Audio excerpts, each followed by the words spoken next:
The book of Deuteronomy is the fifth book of the Bible and the final book of the Torah.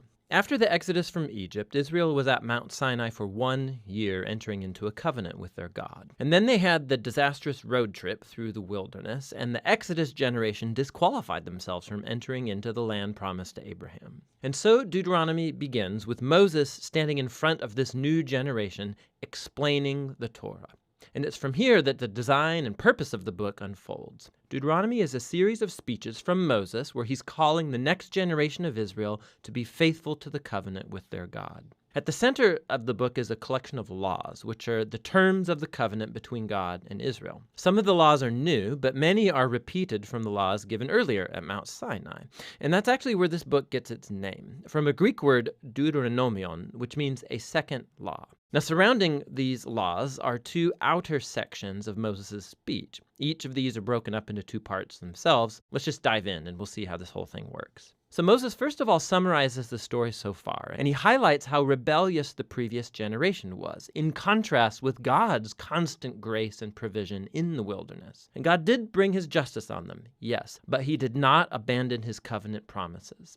After this comes a series of very passionate sermons where Moses calls on this new generation to be more faithful than their parents were to the covenant. He reminds them of the 10 Commandments, and then the centerpiece of this section is a famous line called the Shema.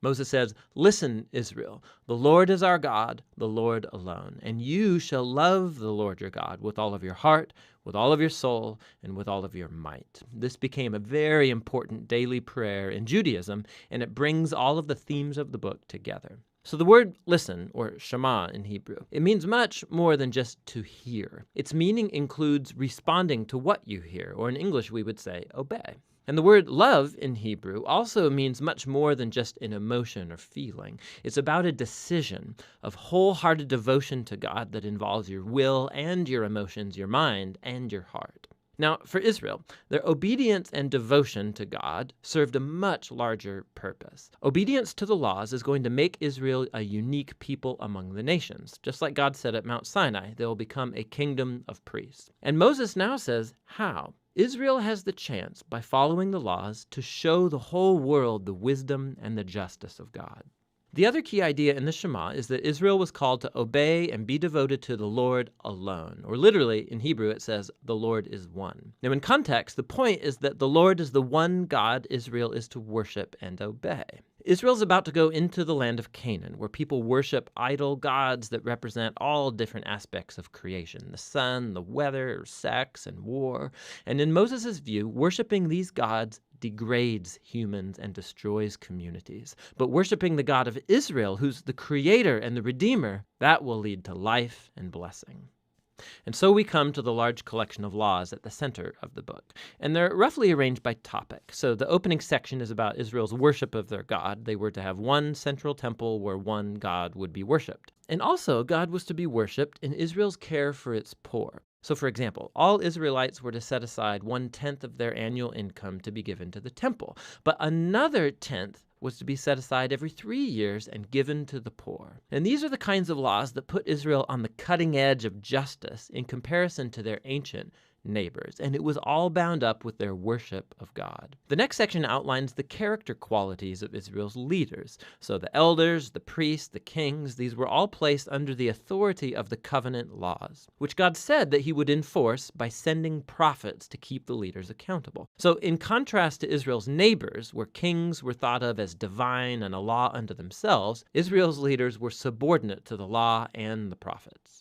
Following this is a large section of laws about Israel's civil life, so rules about marriage and family and business, and also about social justice, about their legal system and how it was to protect widows and orphans and immigrants. And then these are concluded by more laws about worship. Now, here's some tips for reading all of these laws. Remember, first of all, these are the terms of the Sinai covenant given specifically to ancient Israel, living in a culture that's very different from yours. And so, too, it's not going to be helpful to compare these laws with modern laws from a very different culture.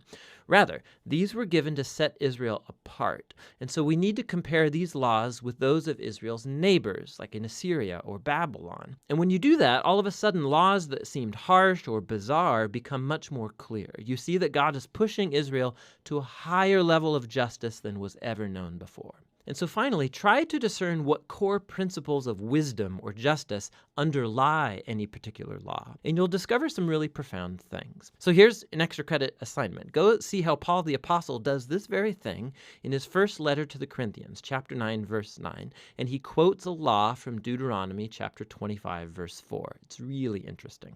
So back to Moses. After he goes through all of the laws, he issues a final challenge that Israel should listen to and love their God. He first issues a warning and an ultimatum. If Israel listens to and obeys their God, everything's going to go great, lots of divine blessing. But if they don't listen and rebel, famine, plague, devastation, and ultimately exile from the land. And then Moses forces a decision. He says, "Today I set before you all life or death, blessing or curse, goodness or evil. So choose life by loving the Lord your God and listening to him." But then Moses says this. He says, "I know that after I die, you're going to rebel and turn away from God and end up in exile." Which is kind of a downer, but then again, he's been with these people for decades, and it becomes clear that his hopes are not very high. But all is not lost, Moses says.